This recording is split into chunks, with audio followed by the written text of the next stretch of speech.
Good evening and welcome to the November 13th, 2025 work session for the Suffolk Public School Board. This meeting is now called to order.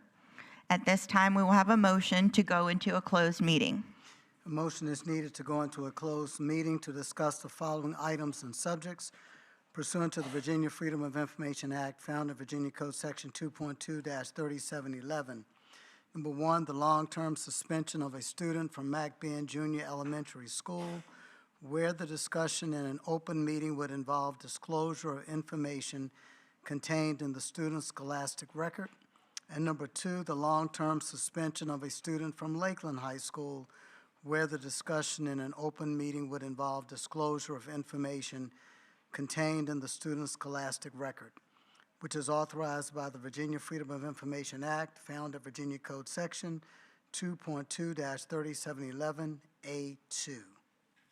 Thank you. Do we have a motion to go into closed session? Thank you. Second.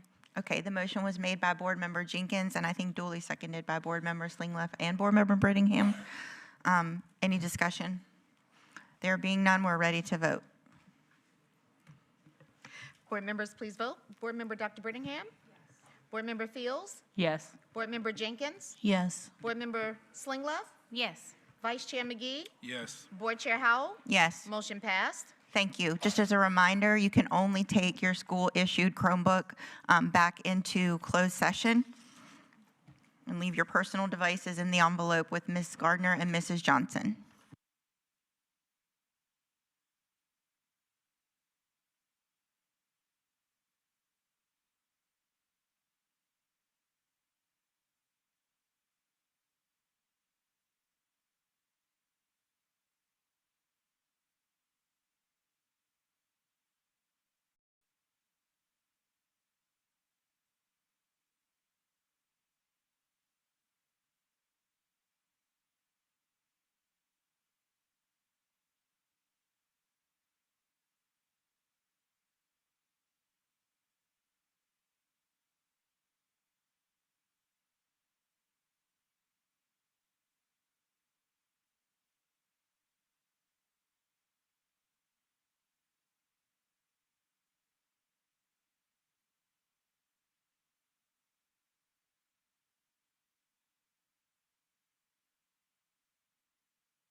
Good evening. This meeting of the Suffolk Public School Board, November 13th, 2025, is called back into order. At this time, we will have a certification of the closed meeting. Resolution of certification of the closed meeting of November 13th, 2025 pursuant to Section 2.2-3712 of the Code of Virginia. Whereas the School Board of the City of Suffolk convened a closed meeting on this date pursuant to an affirmative recorded vote and in accordance with the provisions of the Virginia Freedom of Information Act. And whereas Section 2.2-3712 of the Code of Virginia requires a certification by the school board that such closed meeting was conducted in conformity with Virginia law. Now therefore be it resolved that the school board of the City of Suffolk hereby certifies that to the best of each member's knowledge, number one, only business matters lawfully exempted from open meeting requirements by Virginia law were discussed in the closed meeting to which this resolution of certification applies. And number two, only such public business matters as were identified in the motion convening the closed meeting were heard, discussed, or considered by the school board of the City of Suffolk. Thank you. Is there a motion to certify the closed meeting? Second. Okay.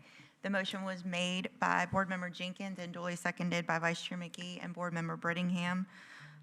Is there any discussion? There being none, we're ready to vote. Board members, please vote. Board Member Dr. Brittingham. Yes. Board Member Fields. Yes. Board Member Jenkins. Yes. Board Member Slinglove. Yes. Vice Chair McGee. Yes. Board Chair Howell. Yes. Motion passed. Thank you. At this time, we will go into a recess until 7 p.m.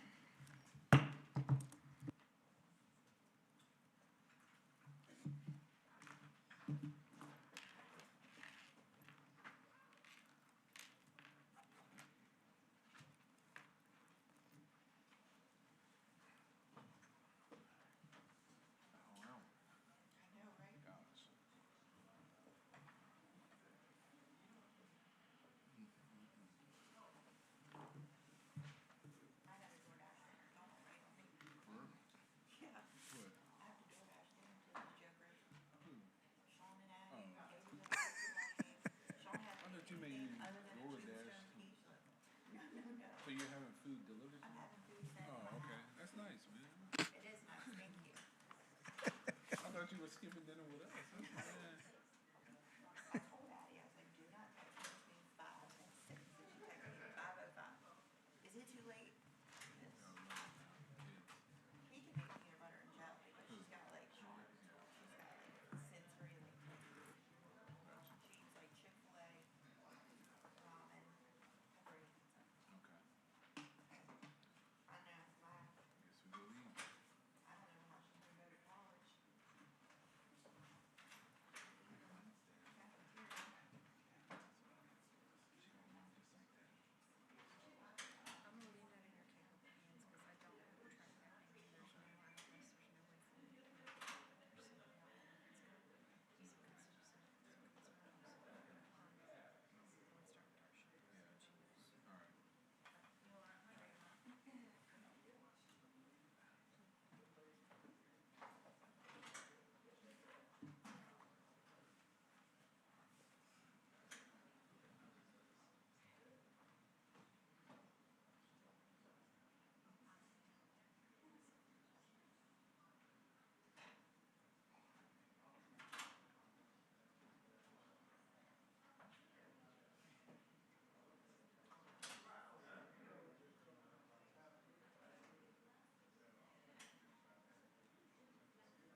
to a high-pitched note. And I think everybody's gonna notice.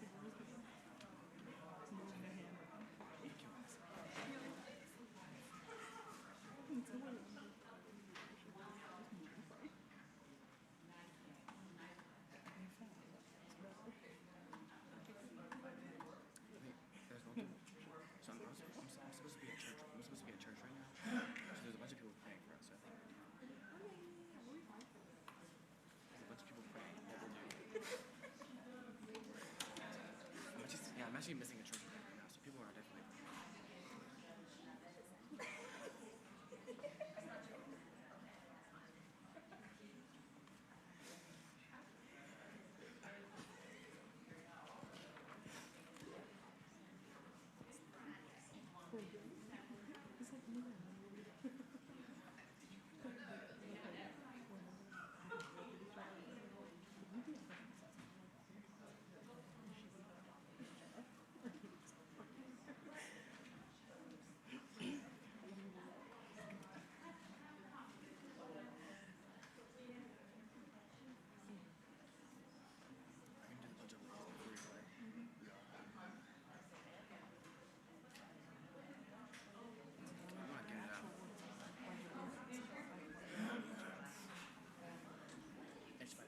Good evening and welcome to the November 13th, 2025 meeting of Suffolk City School Board.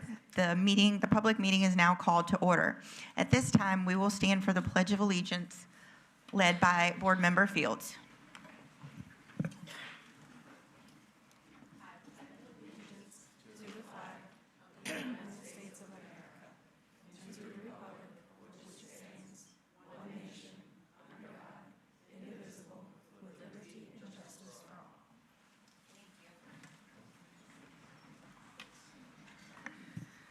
We will now have a moment of silence.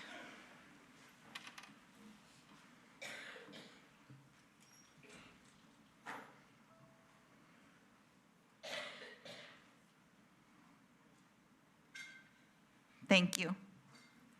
Vice Chair McGee will read the mission of Suffolk Public Schools.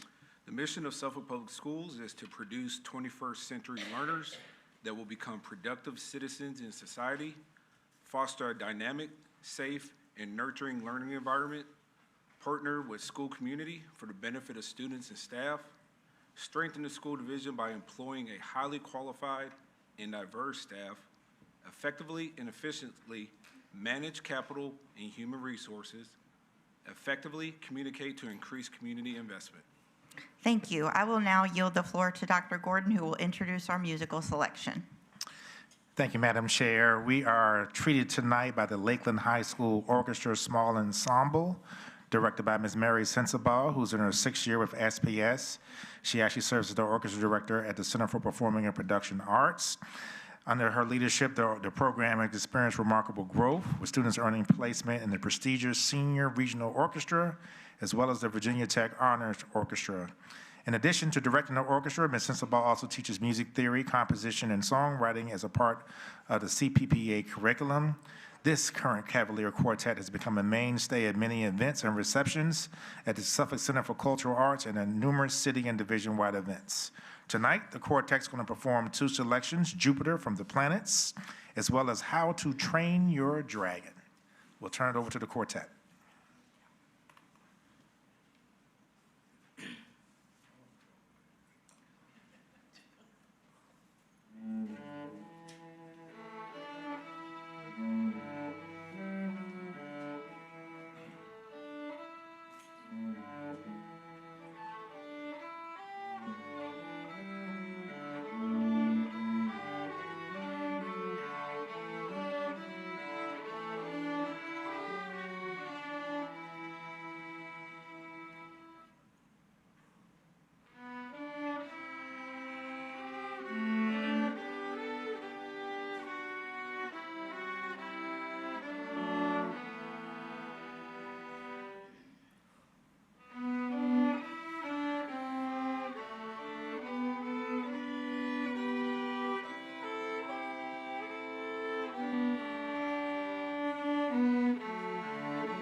Before you go, I think my colleagues would like an opportunity to offer gratitude. Sure. Okay, Ms. Fields. I want to say your name correctly, Mrs. Mary Sensabaugh? Great. Thank you so much for all that you're doing with the students. The music that you all have provided tonight has elevated this chamber to a different level, and it's lovely. Thank you. Thank you, students. Continue to master your craft and enjoy it along the way. You've made us all happy. You really have. Thank you. I just want to thank you all for sharing your talent with us. We love music, and so you are welcome to come back anytime. I'm sure our chair would not mind. And just to let you know that if you need a saxophone player, Attorney Waller just told me that he played a mean sax, so just want you to know that. So thank you so much. Don't ever let that talent go away. Just keep using it over and over and share it with the world. It'll make it a better place, believe me. Thank you so much. Hey, great job, students. You guys sounded amazing. I loved it. Ms. Sensabaugh, thank you for all you do. You're loved. I hear nothing but great things about you, so keep rocking. It's all right. Emory will be here one day soon. Thank you so much for coming and blessing us with both of those renditions tonight. Absolutely amazing. I thought about how much talent I saw tonight. I saw excellence and passion. And I want to share with you this verse really quick because I think it just kind of brings together what I just heard tonight. I am convinced and confident of the very thing that he who has begun a good work in you will continue to perfect and complete it until the day of Christ Jesus. You guys have an amazing talent that you just shared with us tonight. Do not let anybody quench that. You know, keep practicing because excellence like this doesn't just happen. You have to have the natural gift, but then you also have to feed that natural gift. So thank you so much for coming tonight and sharing your natural gift with us. Well, what else can I say? I got something for you. At SPS, we create achievers, and this is a strong testament to that of what it takes to move our school system forward. I am blown away of such a great job you all done. You would have thought it was more than just 4 of you. I look forward to seeing how this program grows. I look forward to hearing reports from Dr. Gordon on what else we can do as a board to support you all in your endeavors. I like to get to brag on what we have going on here in our city. This is why we are here on this dais, to make sure that school has something in it for everyone. And it is clear you found your something. Thank you.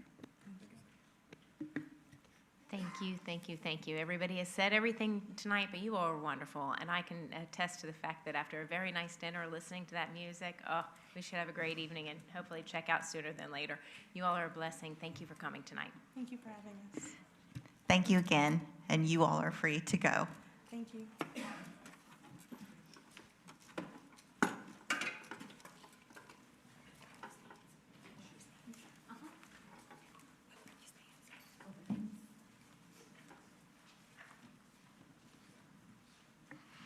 Okay, next up on the agenda, we need to take action on the closed meeting we had earlier this evening.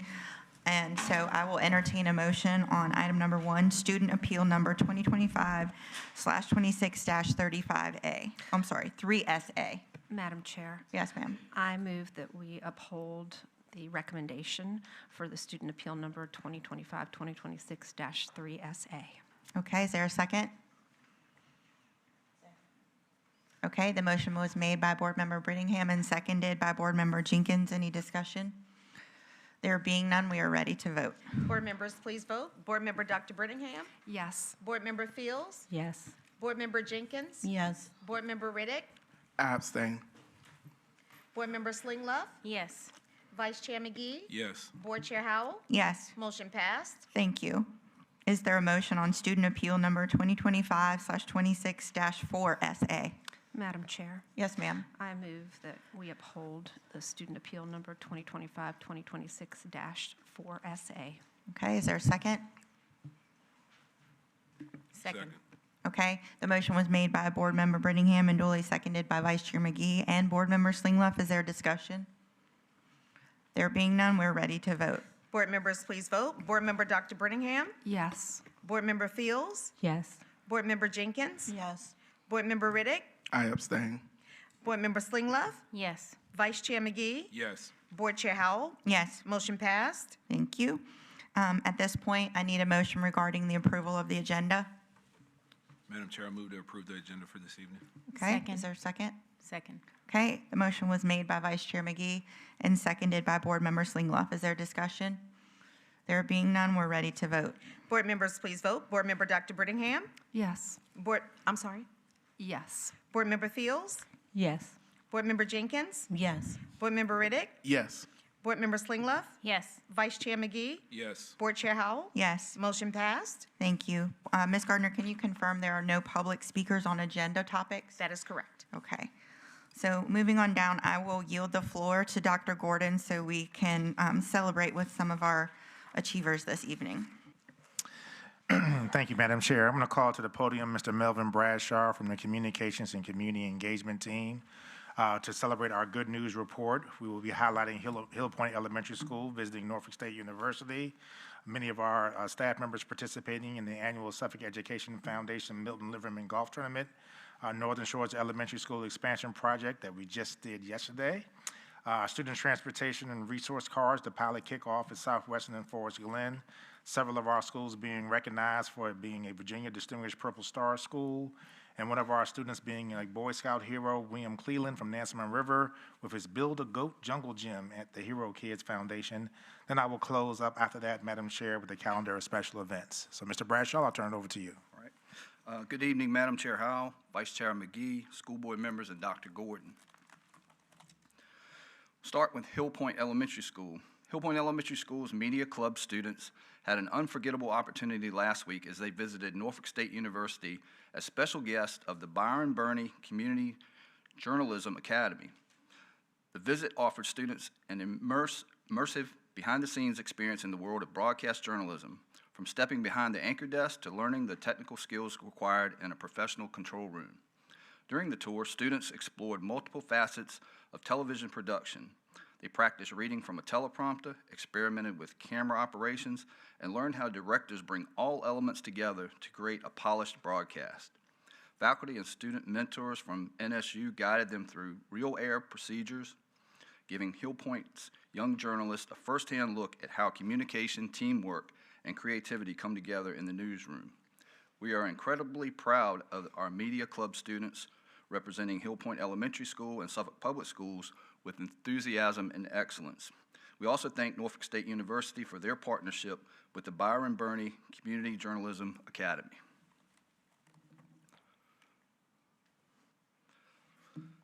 On Friday, October 24th, several Suffolk Public Schools administrators joined members of the Nansemond River High School golf team in participating in the annual Milton Liverman Golf Tournament hosted by the Suffolk Education Foundation.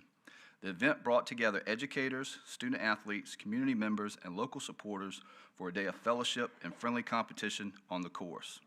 The Milton Liverman Golf Tournament is a long-standing tradition that honors the legacy of one of our former SPS superintendents, Milton R. Liverman. Each year, the tournament serves as an important fundraiser to support the Suffolk Education Foundation and its mission to help us enhance educational opportunities across the division. Through scholarships, classroom grants, recognition programs, and support for enrichment initiative, Suffolk Education Foundation plays a vital role in ensuring that students have access to meaningful and engaging learning experiences. We extend our gratitude to the foundation for hosting the annual event and to all the participants and sponsors who continue to support the educational mission of our school division.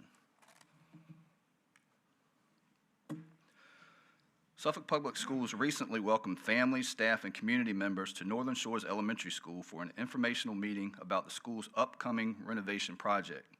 The session offered stakeholders an opportunity to learn more about the planned improvements and to ask questions about the timeline, design features, and anticipated impacts on students and staff.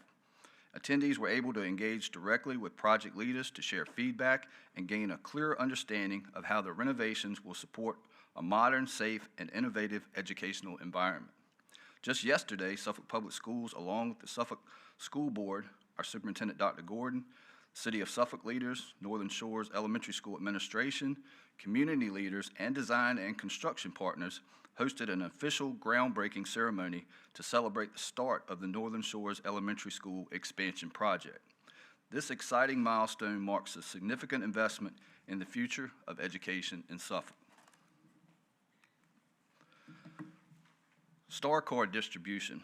We're excited to share that the Star Card, Student Transportation and Resource Card, pilot program officially began on November 3rd. Students at Forest Glen Middle School and Southwestern Elementary School received their Star Card. Students will be expected to use their card when boarding and exiting the bus. This process helps Suffolk Public Schools maintain accurate ridership records while enhancing student safety and accountability. All students, including those who do not ride the bus regularly, will be required to wear their badge visibly at all times during the school day, as it will assist during reunification efforts and other safety procedures, helping staff quickly and accurately identify students when needed. We are also exploring opportunities to expand the capabilities of the Star Card to support additional school services. In the future, students may be able to use their cards to check out books and materials in the media center, purchase meals in the cafeteria, scan for attendance during late arrivals or early dismissals, and these enhancements would make the Star Card an even more convenient and efficient tool for students. The next phase of the rollout will take place in January 2026.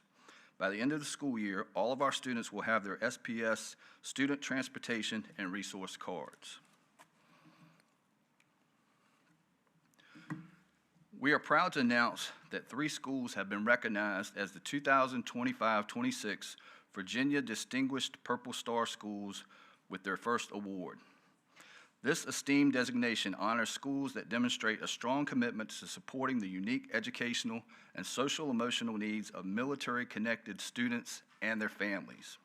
These 3 schools are Lakeland High School, Creekside Elementary School, and Kings Fork High School. These schools join the ranks with several of our already designated Purple Star schools. Purple Star designation is an award to schools that go above and beyond to create welcoming, responsive, and supportive environments for military-connected learners. Schools must meet rigorous state criteria, including establishing a dedicated point of contact for military families, providing staff training, maintaining accessible resources, and hosting events that recognize and celebrate military service. At this time, I'd like Creekside Elementary to come up and be recognized. Amber Reese and Myra O'Hara representing Creekside Elementary School.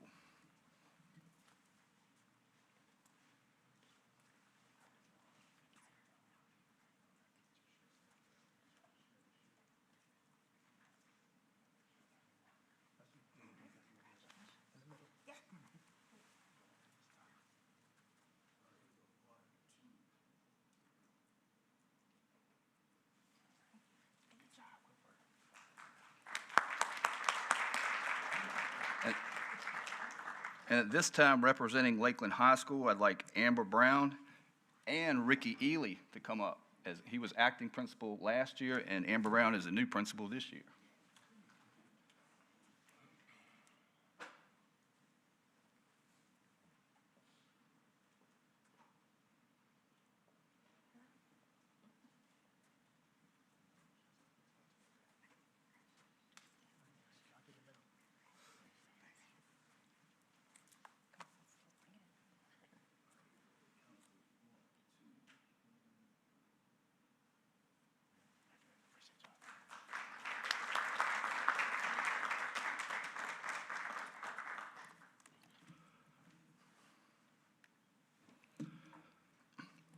It was recently brought to our attention that Nansemond River High School student and dedicated Boy Scout William Cleland is making a difference far beyond the classroom.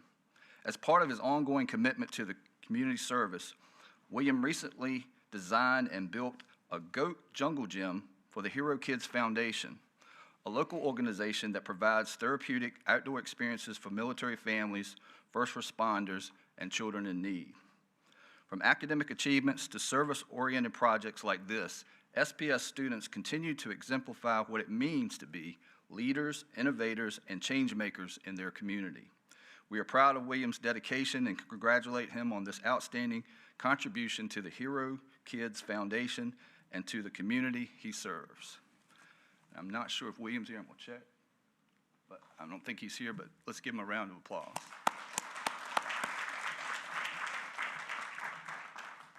And that concludes my portion of the good news report. Thank you, Mr. Bradshaw. Definitely want to give a huge shout out to Lakeland, Creekside, and Kings Fork. Also, a special support from Dr. Bird, our Chief of School, Ms. Antoinette Dickens, our Communications and Community Engagement Officer. This is another step that we have done, as there's a resolution that is on the board's agenda for later on. It's going to be our goal for all 21 of our buildings, 19 comprehensive schools, to receive that Purple Star designation for military support of our military children and their families. Thank you, Dr. Bird, for leading that initiative. We had several schools that were recognized last year, 3 more this year, so we're well on our way. For calendar of special events, once again, November is Native American Heritage Month, as well as Military Family Appreciation Month, which is part of the reason why we're doing the Purple Star recognition during the month of November. Next week, several of us will be traveling to Williamsburg for the VSBA Annual Conference. That is November 19th to the 21st. The 21st, that Friday, will be our last day for a week, as we know we have a new calendar this year with fall break, the division being closed for a full week, November 24th through the 28th. We will have our joint city council and school board meeting on December 3rd. 2 days later, our interim report for the second 9 weeks, 23 days in, will be issued on December 5th. And our next school board first monthly meeting will be at 5 p.m. at City Hall. Yesterday was also an outstanding day. Our school board and our local leaders were extremely busy as we had Take Your Legislator to School Day. A special shout out to the Student Government Association of Nansemond River High School for the outstanding tour. Great work by Dr. Green, as we know he came before the board and city council lobbying for the expansion efforts at Nansemond River High School, which gave our legislators a chance to have a first-hand look at some of the challenges and the creativity and innovation that Dr. Green's team has put together to ensure that students had learning spaces. And then later on, as Mr. Bradshaw had mentioned, on that same day at 2 p.m., I want to thank the City of Suffolk, Mayor Dumans, those city council members that were in attendance, RRMM, many of our other business partners for our finally having the Northern Shores expansion project. The entire time that we were doing the groundbreaking, it was nice to see the crane and the construction heavy equipment behind us actually working. That project will be about 22 months, which will give us 18 additional classrooms, extended parking, new gym floor, as well as some new playground equipment. When we had that community event, we had a great job by Jeff Harris of RRMM to be able to provide an overview and some renderings, the same presentation that he did for us here at the school board meeting. We shared that with the community. Thank you to Terry Napier for letting me know that this project has also actually been discussed since 2007, which was his last year as the principal at Northern Shores Elementary School. And this has been a project that's about 18 years in the making that has finally come to fruition. So we want to thank everyone for that support, as yesterday, November 12th, was a busy day and great partnership with City Council and the school board. That concludes the reports and calendar of special events. Reports from the superintendent, Madam Chair. Thank you, Dr. Gordon. Next up, we have the consent agenda before us, so I'll entertain a motion regarding the consent agenda. Madam Chair, I'll move to approve the consent agenda for this evening. Okay. Second. Okay, the motion was made by Vice Chair McGee and seconded by Board Member Slinglup to approve the consent agenda. Is there any discussion? There being none, we're ready to vote. Board members, please vote. Board Member Dr. Brittingham? Yes. Board Member Fields? Yes. Board Member Jenkins? Yes. Board Member Riddick? Yes. Board Member Slinglup? Yes. Vice Chair McGee? Yes. Board Chair Howell? Yes. Motion passed. Thank you, ma'am. We move on down. We have one unfinished business item this evening that is up for action as the second reading, ordinance 25/26-42, an ordinance amending Chapter 2, Article 2, Section 2-2.7:2, entitled Appointment to Standing Committees and Foundation Boards, Appointment to Citizen Advisory Committees, Reports by Committees, Number of Committee Members of the Policies of the Suffolk City School Board. Second reading. Is there a motion regarding this ordinance? Madam Chair, I move that we approve this ordinance. Okay. Second? Okay, the motion was made by Board Member Brittingham to approve the ordinance, seconded by Board Member Slingloff. Is there any discussion? There being none, we are ready to vote. Board members, please vote. Board Member Dr. Brittingham. Yes. Board Member Fields. Yes. I'm sorry. Yes. Board Member Jenkins. Yes. Board Member Riddick. Yes. Board Member Slingloff. Yes. Vice Chair McGee. Yes. Board Chair Howell. Yes. Motion passed. Thank you. Next up, new business. Item number 1 would be the payment of bills and payroll for October 31st, 2025. Is there a motion? Madam Chair, I move to approve bills and payrolls for October 31st. Okay, is there a second? Second. Okay, the motion was made by Vice Chair McGee and seconded by Board Member Jenkins to approve the payment. Is there any discussion? There being none, we're ready to vote. Board members, please vote. Board Member Dr. Brittingham. No. Board Member Fields. Yes. Board Member Jenkins. Yes. Board Member Riddick. Yes. Board Member Slingloff. No. Vice Chair McGee. Yes. Board Chair Howell. Yes. Motion passed. Thank you. Items number 2 and 3 refer to financial reappropriation from the city and a budget adjustment based on summer school this past summer. So I'm going to yield the floor to Dr. Gordon to first give us context for number 2. Thank you, Madam Chair. As the board is well aware, this is a reappropriation of 2025-2026 funds from previous year for buses and white fleet that was ordered in fiscal 2024. When the school board had their retreat last week, Ms. Forsman was actually there in the presence of City Council, just in case they may have had some questions on the reappropriation of funds that originally were going to take place at the May 7, 2025 meeting. In June of 2024, Suffolk Public Schools contractually obligated with Sunny Merriman for 8 65-passenger buses on June 3rd. Those purchase orders were 240568 and 240569 for a total of $1.1 million, $35,256. The delivery date for that is now estimated by Sunny Merriman to be December 2025. We were also happy that we were able to contractually obligate with Hall Automotive on 3 purchases of white fleet trucks to replace 4 20-year-old trucks that were utilized by Mr. Napier's team. Those purchase orders were 240586, 240587, and 240588 for a total of $239,227.43. I am happy to report that those vehicles are now in. Finally, on June 12, 2025, the Deputy Superintendent of Budget and Finance at VDOE sent an email to school divisions across the state indicating that the state would not adjust basic aid. Projections down, even though projections for sales tax were higher. That was resulted in $375,769 in additional revenue that the division did not have authority to spend prior to June 30th, 2025. At the school board meeting last week, SPS requested that Suffolk City Council reappropriate that amount for a total of $1,752,252.43 to the 2025-2026 fiscal year, so we can pay for the obligations for those vehicles and pay for the sinkholes that have already exceeded the $1 million that the city appropriation has set aside for sinkholes, so that our new 2025-2026 operating fund addition will end up being $218,284,358.43. Thank you. Is there a motion to address the budget amendment? Madam Chair, I move that we approve budget amendment number 1, 2025-2026, reappropriation by City Council. Okay, is there a second? Second. Okay, the motion was made by Vice Chair McGee and seconded by Board Member Brittingham. Is there any discussion? There being none, we're ready to vote. Board members, please vote. Board Member Dr. Brittingham. Yes. Board Member Fields. Yes. Board Member Jenkins. Yes. Board Member Riddick. Yes. Board Member Slingloff. Yes. Vice Chair McGee. Yes. Board Chair Howell. Yes. Motion passed. Thank you. Item number 3, budget transfer number 1, pertains to a deficit cost for summer school. So we're just, the request is being made that we move money within the operating budget related to summer school already, but from one level to another. Dr. Gordon, you want to expand on that? Yes, ma'am. Thank you, Madam Chair. We're requesting that there was a deficit of $18,897.29 In the remaining budget, this is money that was not used for elementary, middle, and high school. There were no grant funds, as we all know, to cover this additional amount, as the all-in funding actually ended on September 30th, 2024.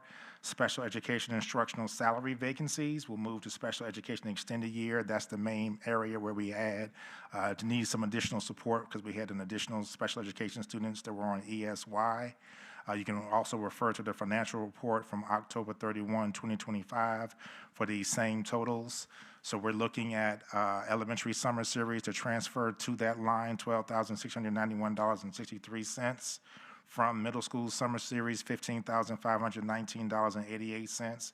Also from the high school summer series, $31,513.24. To elementary extended special education summer, $34,961.72. Middle extended special education summer, $15,409.65. To high school extended special education summer, for a total of $33,686.71. And the elementary special educating instructional series was also where we were going to pull funds from. That was that amount that I originally mentioned of $18,897.29. Thank you, Dr. Gordon. Do we have a motion pertaining to budget transfer number 1? Madam Chair, I move that we approve budget transfer number 1, summer school adjustment for actual expenses. Okay, is there a second? Okay, the motion was made by Vice Chair McGee. It was seconded by Board Member Jenkins. Is there any discussion? Madam Chair? Yes, I just ma'am. have a few questions that I would like to ask Dr. Gordon about this budget transfer. So the money that we're using to cover this deficit is being moved from positions from last year that weren't filled to cover positions that were used this summer, correct? Because it was summer school, it was actually for this fiscal year, since it started on July 1. So if you see in there, we are showing you the areas that we're taking the money from: middle school summer series, high school summer series, middle school extended school year, and elementary special education extended school year. So that's coming out of this upcoming year's summer school budget, is that correct? Or this past summer school? For this fiscal year, 25-26. So our summer schools always start after the new fiscal year begins. Okay, all right. Thank you, Dr. Gordon. Thank you. Any further discussion? There being none, we're ready to vote. Board members, please vote. Board Member Dr. Brittingham? Yes. I'm sorry. Yes. Board Member Fields? Yes. Board Member Jenkins? Yes. Board Member Riddick? Yes. Board Member Slinglove? Yes. Vice Chair McGee? Yes. Board Chair Howell? Yes. Motion passed. Thank you. Item number 4 is Citizen Advisory Committee member updates. We've had 2 committee members from 2 different committees that resigned from the committee, one due to relocation, the other one I'm not sure, but we have new appointees to fill those gaps, so that's what is before us this evening. You have the attached memo before you. Gifted Education Advisory Board, Eric Harris is being recommended to replace Rachel Lugo, who resigned her position on that committee. And then on the Safety Audit Committee, Dwayne Sherrick is being recommended to be appointed to replace Neil Davenport, who resigned his position. That was the one due to the relocation. Is there a motion regarding the Citizen Advisory Committee member updates? Madam Chair, I move to approve. Okay, is there a second? Yeah, second. Okay, I'm sorry, I didn't hear you. So the motion was made by Board Member Slinglove, seconded by Board Member Brittingham. Is there any discussion? There being none, we're ready to vote. Board members, please vote. Board Member Dr. Brittingham? Yes. Board Member Fields? Yes. Board Member Jenkins? Yes. Board Member Riddick? Yes. Board Member Slinglove? Yes. Vice Chair McGee? Yes. Board Chair Howell? Yes, Motion passed. thank you. Item number 5 is the resolution Dr. Gordon referred to earlier, Resolution 25/26-9, a resolution supporting military children and families adopted by the school board for the city of Suffolk, Virginia. And we've had the resolution before you. Is there a motion regarding the resolution? So moved. Thank you. Okay, the motion was made by Mr. Riddick, seconded by Ms. Jenkins. Is there discussion? There being none, we're ready to vote. Board members, please vote. Board Member Dr. Brittingham? Yes. Board Member Fields? Yes. Board Member Jenkins? Board Member Riddick? Yes. Board Member Slinglove? Yes. Vice Chair McGee? Yes. Board Chair Howell? Yes. Motion passed. Thank you. Item number 6, titled RFP Vendor Selection. We were informed earlier in the school year that once the RFP window closed, we would be tasked with choosing the top 2 vendors from the list of those who responded to the RFP. And there's been discussion that the Finance Committee could be involved in this process. So the recommendation you see on that item is that the Suffolk City School Board directs the Finance Committee to meet and select 2 vendors by December 4th, 2025, using the rubric that was supplied. That information was given to us by email from Mrs. Bates, along with all the information about those 2 vendors. For context, the reason for that date is so that that information could be available to be uploaded to ESB in time for our December 10th meeting. So at this point, it says info action is up for discussion or a motion to direct the Finance Committee to meet and select the 2 vendors. Madam Chair, Yes, ma'am. I move that we direct the Finance Committee to meet and select 2 vendors from the RFP list that has been supplied to us. Okay. Second. Okay, so the motion was made by Board Member Slinglove and seconded by Board Member Brittingham to direct the Finance Committee to meet and select 2 vendors by December 4th using the supplied rubric. Is there discussion? Madam Chair, could we discuss with the Finance Committee sitting here that date now and set that? Since we're in such a close timeline to get this done? I'm not sure. Can they discuss that in the midst of this motion to choose a date? I think the date will be chosen by the Finance Committee, not by the board. I mean, I think the board is correct in giving the Finance Committee the direction, but it's up to the Finance Committee to select their meeting date. Okay, so that would be something that the Finance Committee would need to communicate via phone and/or email or text. Okay, so with the motion on the floor to direct the Finance Committee to meet, is there discussion about that motion? There being none, we're ready to vote. Board members, please vote. Board Member Dr. Brittingham? Yes. Board Member Fields? Yes. Board Member Jenkins? Yes. Board Member Riddick? Yes.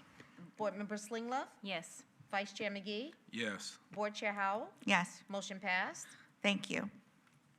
The remaining items on the agenda are information only. School Administrative Office staff was something that, through Vice Chair McGee's motion, the board directed the superintendent to provide us, so we can help analyze that if and, well, I'll say when, we get a new SAO, that we have adequate space for everyone, and we don't end up crammed into a small space again. That's for your perusal information. The remaining ordinances are first reads only, and no action will be taken tonight. If you have already read them and you have any questions, now would be the time to bring that up. I'm going to backtrack here a little bit. I'm going to yield the floor to Dr. Gordon to speak to that school administrative report.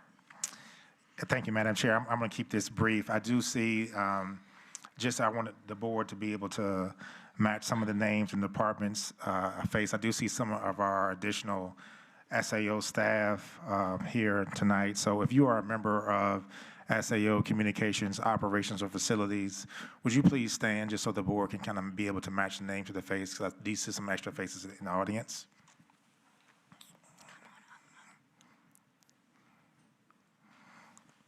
Thank you. So one of the things that we discussed and we spoke about during agenda review is I alerted Ms. Howell and Mr. McGee that the original request was to be able to go back 10 years, but between budget and finance and human resources, we only had 5 years of concrete information that we knew was accurate.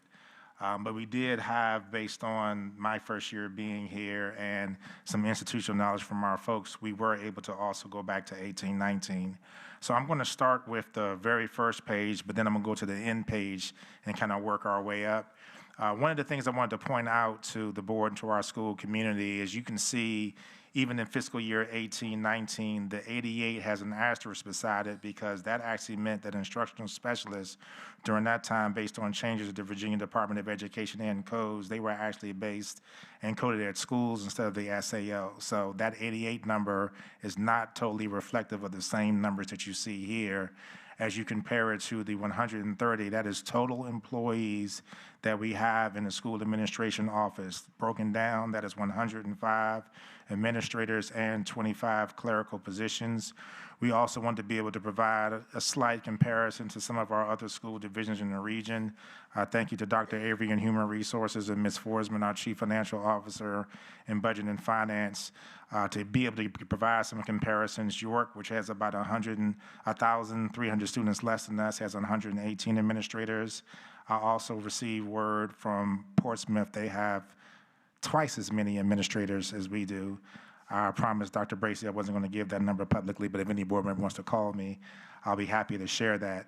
One of the things that you can also see is the increases in our enrollment. We wanted to be able to give you all the 2 dates based on our fall student reporting as well as our spring student reporting.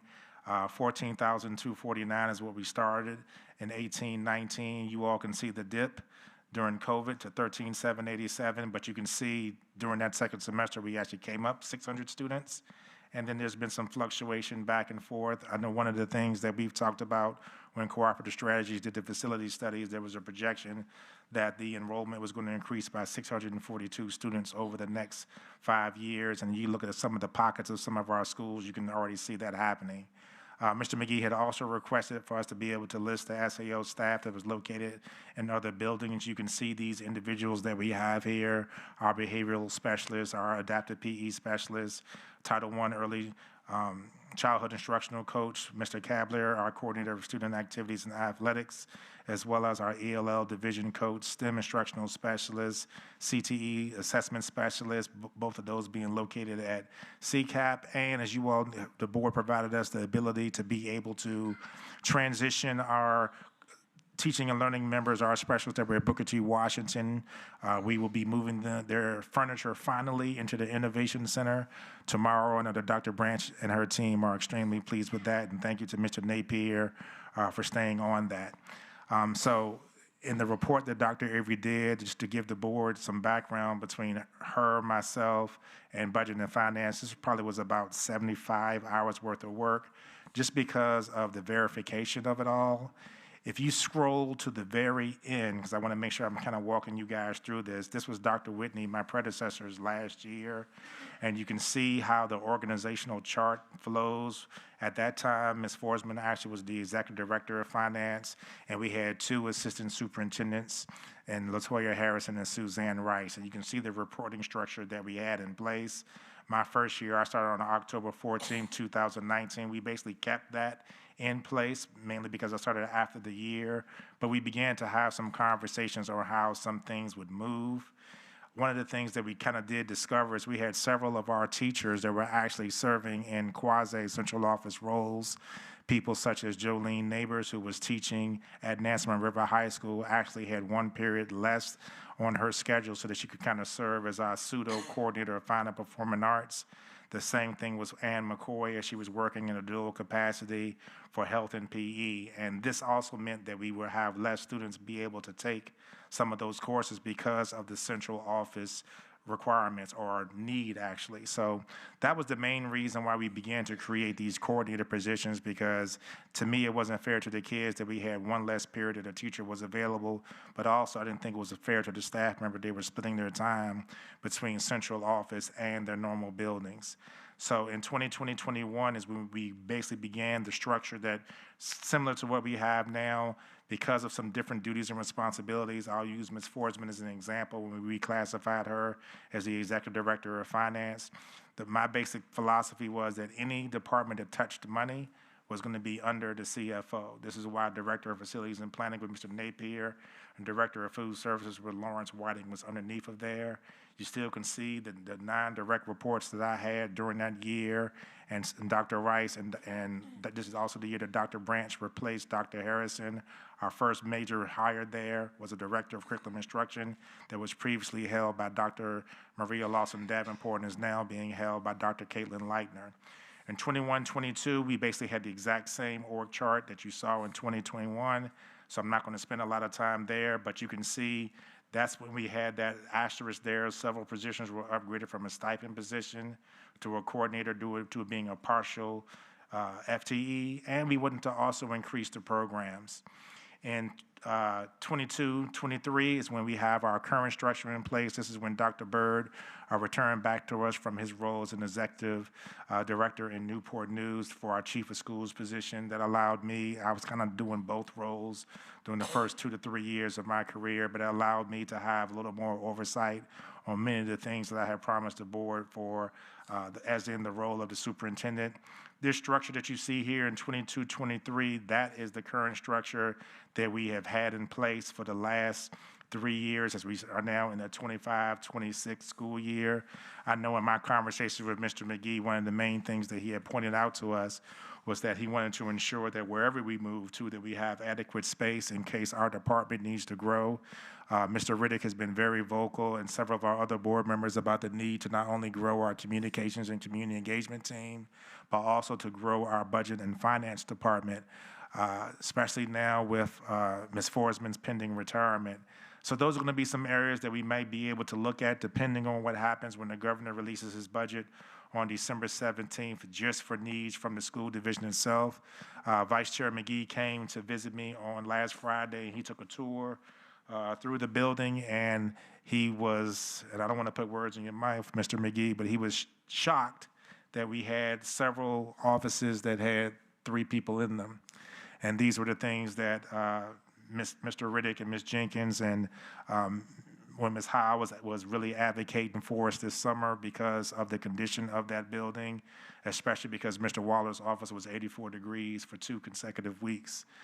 So as we look and move forward to whatever the plan was going to be, I know there will probably be some discussion on this at the December 3rd joint meeting. One of the things that not only has there been space concerns at the SAO, but there's also HVAC concerns. The staff has shared with Mr. McGee during his tour and from Ms. Howe's prior emails, one side of the building might be 80 and the other side of the building might be 68. These are some of the challenges that we have, and when it comes to the space, that's the main reason why you see so many of our SAO staff that's located in other buildings. And that doesn't include when we have occupational therapists, physical therapists, and things of that nature. This is also part of the reason when we had those discussions with the CIP, why we had an early childhood center on there for Elephants Fork to be able to create more classroom space. The office spaces that we have that are being used by our central office employees are because of necessity. One of the things that I had shared with the board previously is when you see a central office person that has an individualized office, it's because there's student privacy involved, especially when it comes to our special education staff and even some of our clerical folks. We have clerical folks on the entrance to every floor, and even though the city was working towards us being able to use the front of the building in the current professional building, once we got the estimate back, there was going to be $1.8 million to renovate that space. It just wasn't worth it, especially for a space that we were already, well, not us, but the city was paying over $550,000 in rent per year. So this is the report that I'm submitting to the board for information only. You can feel free to refer back to this because it gives a 6-year historical perspective. It also reinforces some of the things that we talked about last meeting as compared to other school divisions. We are actually extremely lean, but we do have some great experts in the field that do their jobs extremely well. And this is my SAO staff report, Madam Chair. Thank you. Up to you. Does anyone have any questions? Madam Chair, may I? Yes. First, I want to say thank you, Dr. Gordon. Thank you to all your staff members who worked on this report. Very detailed, very thorough. Another thing I want to capture publicly is I know how it can be construed to think that this report might have something to do with us looking at manpower. One thing I've had conversations with Dr. Gordon about is I look at him as a subject matter expert. I look at his staff members as subject matter experts. When there's a need, as long as you can articulate that need, I'm not going to question that, never will. He's been doing this for a very long time. So I understand why, concern might arise when a board member asks about the manpower, but I want to, put that to rest that this has nothing to do with current staff members, but for us as a board to be equipped prior to our meeting on the 3rd of December with City Council. This right here gives us a lot of ammunition and information to be able to articulate and justify the need for a bigger facility. This gives us the information and ammunition to squash, concerns from leadership or members of the city who do not think it's justified. Knowledge is power, and this was my purpose behind this, was just really to inform us, Dr. Gordon, so when we go into that meeting, we can speak to it. So I really do appreciate it. Again, a lot of work, I get it, a lot of man hours, but I think this is very detailed, and I really do encourage board members to study this prior to our December 3rd meeting. Thank you, Madam Chair. You're welcome. Anyone else? Madam Chair. Yes. So I want to concur with what Vice Chair McGee said about this report. One of the things that my hope for as we look at the new and upcoming SAO office is that we don't just move into something that's going to just fit us. Because if we're looking at that historical document, we can see that we have not only grown in student population, but we have grown in personnel. And so where we're at right now in the building is that we're busting at the seams. And so, like Vice Chair McGee said, this at least gives us a perspective as what do we need to move into? We don't want to just move into something that we're going to just fill up immediately. We want to move into something that potentially will give us a little bit of room and growth so that we don't find ourselves in the same situation in the next 3 to 5 years. So, thank you, Madam Chair. You're welcome. Anyone else? Board Member Riddick? I got a question. Attorney Waller, I need you to be spot on and make sure I don't stray from agenda topic with this. Where are we as it relates to the school administrative office staff, considering we don't know where we're going as far as keeping a dilapidated building or renovating a 1956 building? I mean, school administrative office staff, how can we expect good staff to stay working in these type of unique conditions? So what is our game plan?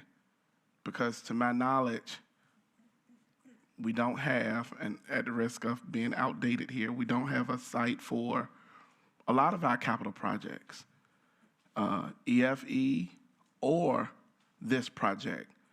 And I'm sick of people trying to play games with our school administrative staff and our students.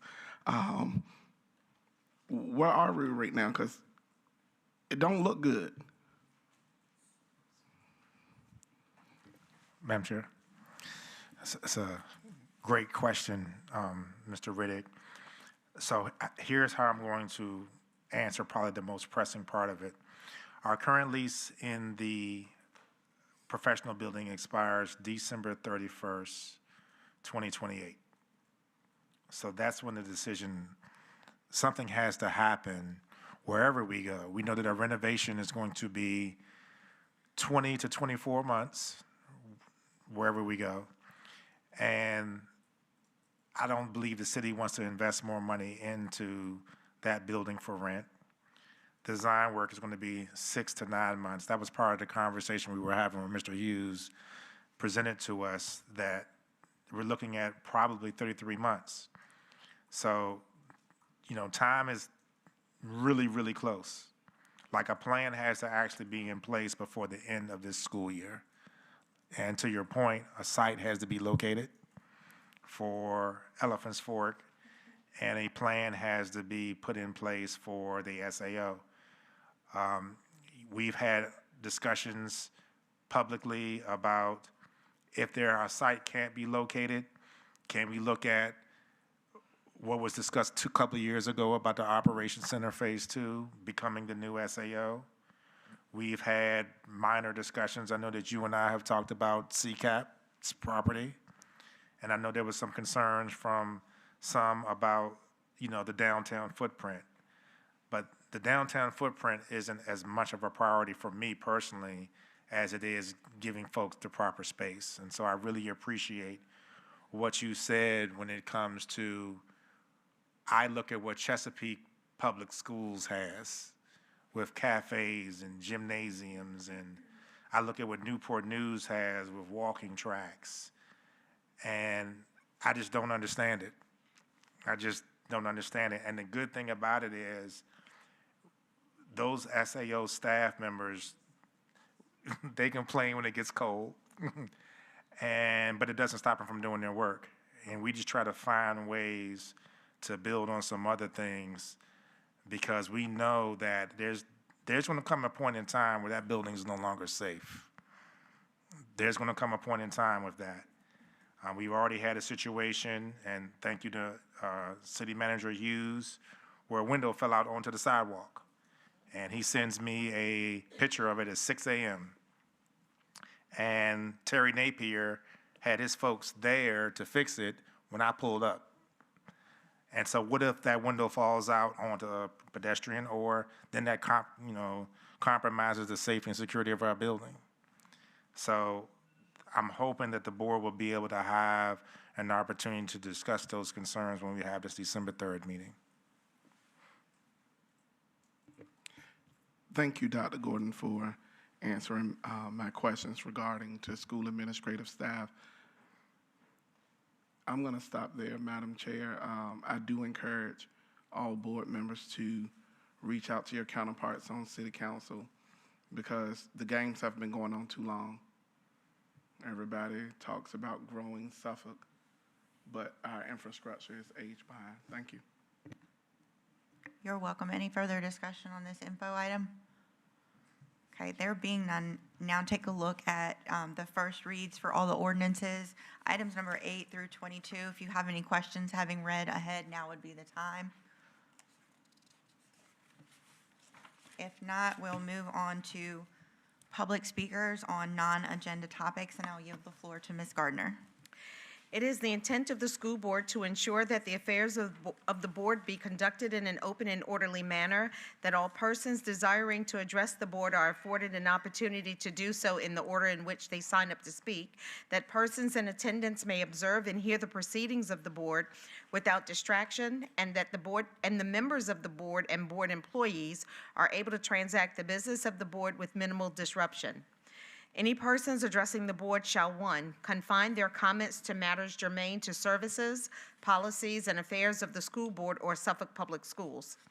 2, refrain from words or statements which, from their usual construction and common acceptance, are construed as insults intended to incite violence or breach of the peace. 3, refrain from obscenity, vulgarity, or other breach of respect. 4, comply with the time limit for public comment as set by the board, which can be up to 5 minutes, unless the board, through the exercise of its discretion, decides to allow less than 5 minutes for public comment. 5, refrain from cumulative or repetitive remarks. And 6, refrain from making any comment regarding any pending student discipline or employee grievance matters. The appropriate forum for such matters is the applicable administrative hearing provided by state law or, where appropriate, court proceeding. Persons must not engage in disorderly, disruptive, or boisterous conduct, such as, but not limited to, making noise, use of profane language or obscene gestures, yelling, or similar demonstrations that interrupts or disturbs the peace and good order of the meeting. Persons addressing the board may deliver to the board or its clerk written materials including reports, statements, exhibits, letters, or signed petitions, and may also make use of any chart or graph during their verbal presentation. The school board welcomes comments from the public as appropriate. Board members will listen to public comment but will not comment, deliberate, or take action on them. The school board chair may direct the superintendent to investigate items and report back to the school board at a subsequent meeting. The chair or presiding officer shall preserve decorum and shall decide all questions of public order subject to appeal to the board. At the request of the chair, a city police officer shall act as sergeant-at-arms at tonight's board meeting. That officer shall, under the direction of the chair or other presiding officer, have charge of the meeting area, the waiting areas and corridors adjacent thereto, and shall prevent disorder or interruption of the business of the board. Our first speaker is Marquita Goodhope Colbert regarding 1, having honors geometry available in middle school, and 2, after-school bus for non-athlete students.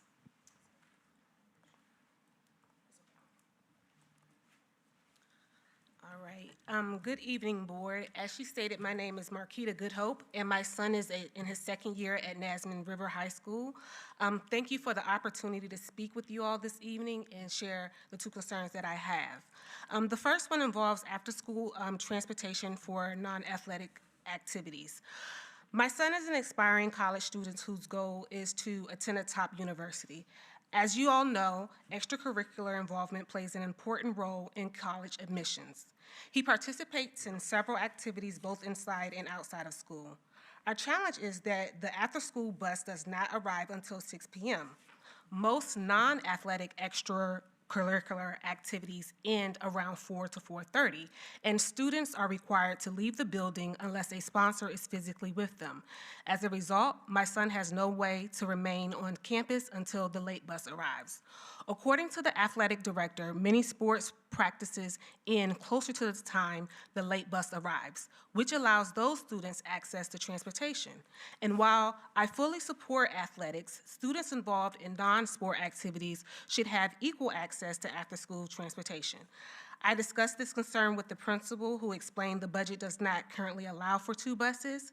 So I am asking the board to consider funding an earlier and a later after-school bus. If that is not possible, however, I request that the existing late bus operates at varied times, perhaps something like 6 p.m. on Mondays, Wednesdays, and Fridays, and then 4:30 on Tuesdays or Thursdays. Just something that accommodates a wider range of student needs. The second issue is weighted credits for pre-IB geometry transfer students. My son transferred from Virginia Beach Public Schools, where he participated in the MYB program. It's the Middle Years International Baccalaureate Program.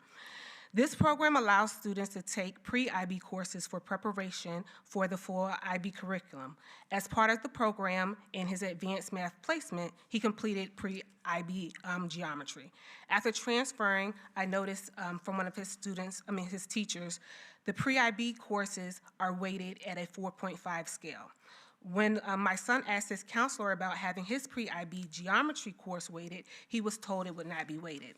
I then reviewed the student handbook, which states under academic and instruction weighted points section, and I quote, "These points apply even if the courses were taken in another school division, as long as they correspond with weighted courses offered by Suffolk Public Schools." Pre-IB geometry clearly corresponds with the weighted pre-IB and honors geometry courses offered in Suffolk high schools. I spoke with his counselor, Mrs. Reed, and later Dr. King, who is the head of counselors, and throughout those conversations and emails, I received different explanations regarding why the class would not be weighted. For the sake of time, I will go over Dr. King's ultimate 2 reasons. Virginia Beach did not weigh the courses, and Suffolk accepts the credits as sent. Suffolk does not offer weighted geometry in middle school, although weighted geometry is available in Suffolk public high schools. I asked for a reference in the handbook or a policy to support this interpretation, but nothing was provided. My own review of the handbook has not revealed anything that states a course must be taken in high school or that the previous district must have weighted for Suffolk to assign weighted credit. It is my position that whether Virginia Beach weighed the class is irrelevant. My son is no longer ranked with Virginia Beach students. If Suffolk were to match every district's unique weighting system, it would create inconsistency and inequality. For example, if a student transferred to Suffolk with weighted credits that are not available in Suffolk, those credits are not carried over to avoid giving an unfair advantage. Similarly, my son should not be placed at a disadvantage simply because Suffolk students who take pre-IB or honors geometry in high school receive weighted credits. While those who complete the equivalent courses in middle school do not, even though they are placed in geometry early due to advanced academic ability. My requests are the following: that Suffolk offers honors geometry to middle school students so they are not placed at an academic ranking disadvantage in compared to students who take the course in high school. And number two, that Dr. King's decision be reconsidered and that my son's pre-IB geometry be weighed consistent with Suffolk's published policy on weighing pre-IB classes. Thank you, ma'am. Our next speaker, Janet McKinney, regarding FOIA request.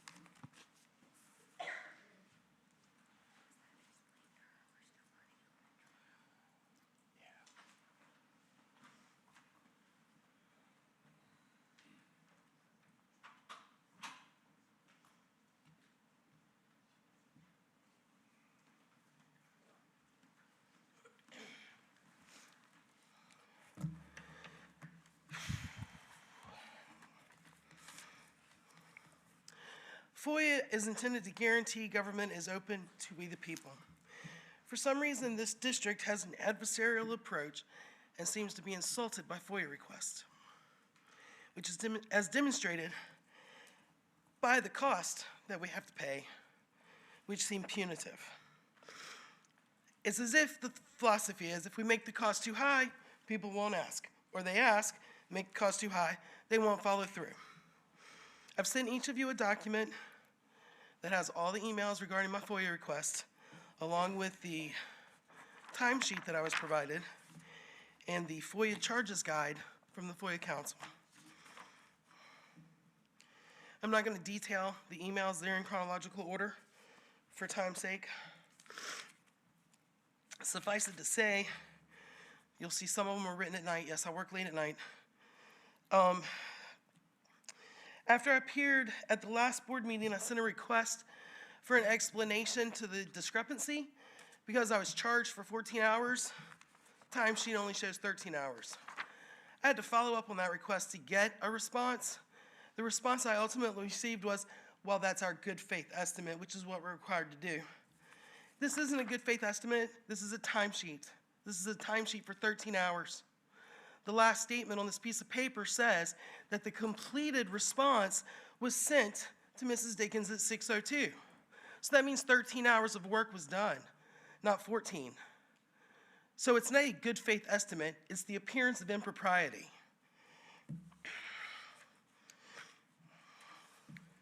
The FOIA charges guide states that the charges are not to exceed the actual costs incurred in assessing, duplicating, supplying, or searching for the requested records. It should be the goal of the public body and a requester alike to keep production costs as low as possible. I did that when I revised my request. FOIA requires all that public bodies shall make reasonable efforts to supply the requested records at the lowest possible cost. FOIA permits recovery, but it does not generate revenue. FOIA is there to ensure compliance is with the letter and the spirit of the law. Under subsection A of Code Section 2.2-3704.1, paragraphs 6 and 7 are statements that are required to be put on the website or disclosed to people making FOIA requests. 7, subparagraph 7, II, noting the current fee charged, if any, for assessing and searching for such records. Nowhere on the website with the prior statement, which does appear on the website, is there anything about what the actual costs are. Noting the current fee charged, if any, for assessing and searching. What you have is very vague. Don't even talk about, there is a copy cost, I think. My request was specifically for electronic documents, shouldn't be any copy cost. I shouldn't even have to pay for documents to be scanned, because when somebody says, hey, I want to appear, here's my form attached to my email, you download it, you put them all together, you redact them without ever printing them, and then you put them all together again. And if you don't have Adobe, come to my house, I do. Let's see. To minimize costs, higher paid staff should only work if there's some specific reason lower paid staff cannot. Cost estimates under $200 are not required unless requested by the requester. That's going to be important in a minute. Cost estimates must be made in good faith. As a matter of best practice, it is to provide more detail when possible, as it provides a more informed basis for negotiations. A public body may always charge less than it costs to produce records, but it can never charge more. That means the school board can say, you know what? This cost is excessive. We're going to reduce it in some form or fashion. My original request covered 31 meetings and 164 speakers. I revised it. 8 meetings, 33 speakers, which is approximately a quarter. $673, I'll give you your 14 hours. $673.40. A quarter of that is $168.35. That's below the $200 threshold. That's the check I just presented before I came up here. That's the payment for my revised request. I expect my records by the close of business on Monday. There are no more speakers. Thank you, Ms. Gardner. Thank you, Ms. McKinney. Moving on, what's remaining on our agenda is business by board members. And so this evening, I'll just begin to my right with Board Member Slingluff and work our way around the dais. Thank you, Madam Chair. So in the spirit of Thanksgiving, as we launch out into our Thanksgiving break, I want to say a few things that I'm thankful for. I'm thankful for the board retreat that we had last week. I think there was some hard conversations that were had, some discussions that came out. I think that the material that was presented, Dr. Gordon, by your team was outstanding. I appreciate you and your team for the efforts that they put in to present that information to us. And again, I thank my fellow board members, my fellow colleagues for the opportunity that we had to hash out some dialogue at that board retreat. I would also like to thank Dr. Green and his team for giving us the tour of Nansemond River yesterday when we had the Take Your Legislator to School Day. I want to thank the city council members who participated in that event. Also, we went to Northern Shores yesterday afternoon, and I want to thank all of city council and everyone that came out to participate in that. I'm grateful that we had the opportunity to break ground at Northern Shores and move forward with a project. It feels really good to launch and commence that opportunity. So I will just conclude with the fact that I'm grateful for all of the staff and all of our teachers and our students and our families that participate in Suffolk Public Schools. We wouldn't be here without you, and I'm very grateful for the work that you put in, the time that you put in, and investing in Suffolk Public Schools. So I hope you all have a very safe and prosperous Thanksgiving. Thank you. Board Member Riddick. I'm going to keep my remarks brief. I'm going to have to get back to work once I leave from here. I do want to say, before I begin, thank you so much to Dr. Judith Brooks Buck. And I'm saying thank you because being on this school board, I want to say it's going on 7 years, the ending of 7 years, she has went to bat for the Northern Shores expansion. And I'm glad that we're able to move forward on that project. That's a project that she did not let up on. She did not cave in. She was adamant about expanding Northern Shores because that area of the city is growing. And with that segue leads me into where I am now. I'm asking every citizen of the city of Suffolk to please email Suffolk City Council, especially if your child attends Elephants Fork Elementary School. I am asking every citizen of the city of Suffolk especially those who have children that attend Elephants Fork Elementary School, to email City Council and ask them to put some skates on this capital improvement project. This is too long that we're waiting to replace a 1970-something elementary school that was built when we had two cities instead of just one. And it is a shame that we are still uncertain as to where we're going to put our schools. However, we're not ashamed and uncertain as to where we're going to put new neighborhoods, where we're going to put new industrial parks. I'm baffled, I am disgusted, and it's time for us to cut the foolishness out. We have been toiling with this all the way back when I was chair, and even before then, before I even got to the board. The school needs to be replaced. We did what you asked against my recommendation. The school board has turned over the surplus properties at Freeney Avenue and Driver Elementary School, and they did exactly what Dr. Brooks Buck said at the meeting they would do, and that is renege on their promise. So we need a school, and I would love to see it done on time. Our city is growing, development is here. So in closing, I will like to say, I'm blown away by the talent we saw here today. Dr. Gordon and your staff, you all are doing an outstanding job as you are leading the charge to keep SPS the greatest in the 757. Please let us know, because we're getting in budget season, exactly what else we can do. I'm gonna just put this on the record. I do want us to grow our family and community engagement department. I would love to see family and community engagement specialists, at least 3. That way we can teach our families how to support the student at home. We're doing a good job currently with Mr. Bradshaw and Ms. Dickens, but I would like to see us maximize that. I would also like to see us put a lit bus, and that's literacy is terrific. Taking our surplus school bus and retrofitting it to something like a bookmobile, where we can take academics and education into those communities that need us most. Let's put our money where our mouth is and make it happen. Thank you. Thank you, Board Member Riddick. Board Member Brittingham. Thank you, Madam Chair. As we are approaching Thanksgiving, I wanted to take a few minutes to talk about the things that I am really grateful for. First, I want to start off with the excellent music ensemble that we had tonight by the Lakeland High School Orchestra Quartet. They did a fantastic job. It was really a blessing to be able to sit here and listen to them. I want to talk about gratitude for my colleagues on the board. All the work that we do. I know that we don't always agree, but I'm glad to sit on this board and to work with each of you. For the administrators and the support staff at SAO office and all the work that they do to support and promote students. For the faculty at each of the schools, the hard work each day to provide a safe, nurturing, and effective learning environment. For the support staff that work to assist those educators in the classroom. They work just as hard as the classroom teachers sometimes, and we are very grateful for that.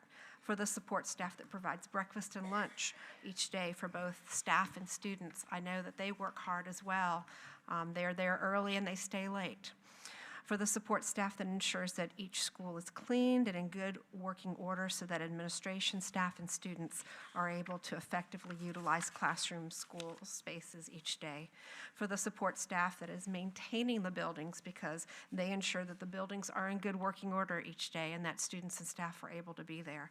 For the transportation support staff for all they do each day to help the bus drivers move our precious cargo from point A to point B. And for our bus drivers, because they are in charge of the safety and transportation of our most precious resource, which are the students. For all of those working in Suffolk Public Schools, we are very grateful, and I am thankful for each of you. And with that, I wish you a happy Thanksgiving. Thank you. Board Member Jenkins. Thank you, Madam Chair. In closing tonight, I want to express my heartfelt gratitude to our superintendent, his leadership team, and every single person who keeps Suffolk Public Schools moving forward each day. Your dedication, your professionalism, and your commitment to our students is unmatched. From the early morning energy to the late night planning, your impact is felt in every classroom, hallway, bus stop, and student event. I especially want to thank our Suffolk police officers who I personally see each morning as I drive through our school district, standing in the cold, directing traffic, protecting families, easing congestion, and enduring the traffic, particularly on Nansemond Parkway, by Nansemond Parkway Elementary School, and throughout our school division. It moves safely and swiftly. Your presence matters, your effort matters, and because of you, our students arrive ready to learn, and our families feel safe and supported. I want to give a special thanks to our behavior specialists, our mental health providers. We need you, and we need more of you, because during the holidays, it seems that behaviors spike during the holidays and things happen. And so I just want to applaud you for all that you do for our students and in the community. It has been such a joy to be out in our schools since our last meeting, attending plays, concerts, football games, and walking into classrooms where teachers are giving their all and students are smiling, growing, and thriving. That kind of joy doesn't just happen. It is created by the incredible people who show up every single day, our teachers, our principals, our staff, our legal team, food services, our families, and yes, our remarkable bus drivers. I see you out there before sunrise, taking second and third routes without complaints because you love our students. No school district is perfect, public or private, but I know Suffolk Public Schools is working tirelessly to be the best. And because of people in this division, I truly believe we are well on our way. Thank you for all you do. Let's keep pushing forward. Together, find time to create family time during the holiday season. Get together, play games, catch up on one another, cook together, eat in the same room, make memories, and take pictures and share lots and lots of love. And thank you. Have a good holiday. Gobble, gobble. Thank you. Board Member Fields. Okay, I am very grateful for the retreat that we attended earlier in the month. The board got a chance to get information from the chiefs, Dr. Brown, Dr. Bird, and Dr. Branch, about the state of our school system, and it was very impressive. All questions that were asked were answered masterfully. The board also got a chance to brainstorm measures that could possibly enhance our collaboration. And we were able to agree to continue to let student achievement be our ultimate goal. And I know that that's going in the right direction. I saw the follow-up retreat was an enormous success, in my opinion. I did get a chance to attend a production of a Broadway musical, Little Shop of Horrors, directed by Mrs. Brooks Kempsey, the theater teacher at Lakeland High School. And I was thoroughly impressed. If you have not been able to attend one of those productions, please, if you see one advertised, please go out and see. Those students knocked it out the park. There are no words to describe the level of professionalism, talent, poise, perfection that I witnessed. If there were any missteps that happened during the production, they were not obvious. You could not see it. The cast delivered, and the crew made it happen. Everybody involved with that production did an excellent job. The play was entertaining and enjoyable as enjoyable as any stage performance that I've ever seen. So I'm glad I had the opportunity to see the talents of our students. And Mrs. Kim, I hope I'm saying your name right, Kempney, thank you for all that you're doing and have done to inspire the students.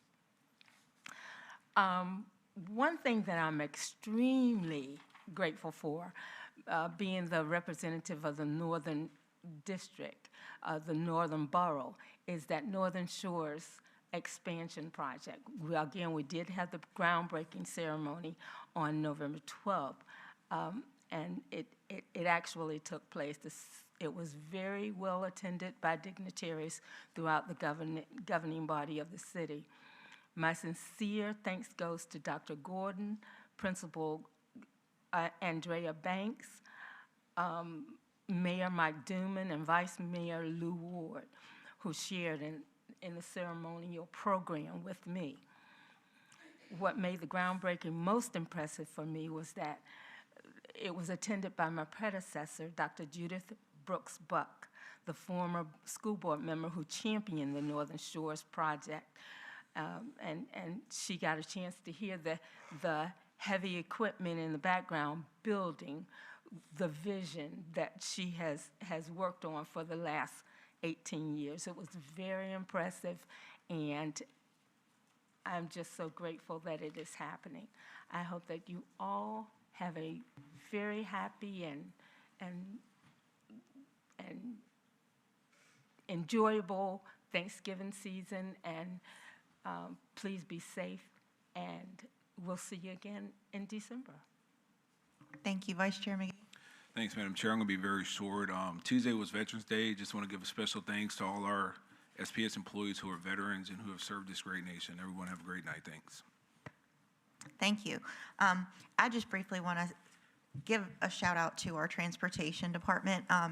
They take a lot of hits when buses aren't running on time, showing up, and behind the scenes, we often know what's going on, but it's hard to communicate that to everyone. We do have a bus shortage still. We do have bus drivers that go out on FMLA, and with all the negative attention that floats around transportation right now, I just want to say, on my way here, I was able to be behind 2 different buses dropping kids off on my side of town along Nansemond Parkway and then on Wilroy. And what I noticed is that and they're elementary schoolers, so a little more friendly than the secondary riders.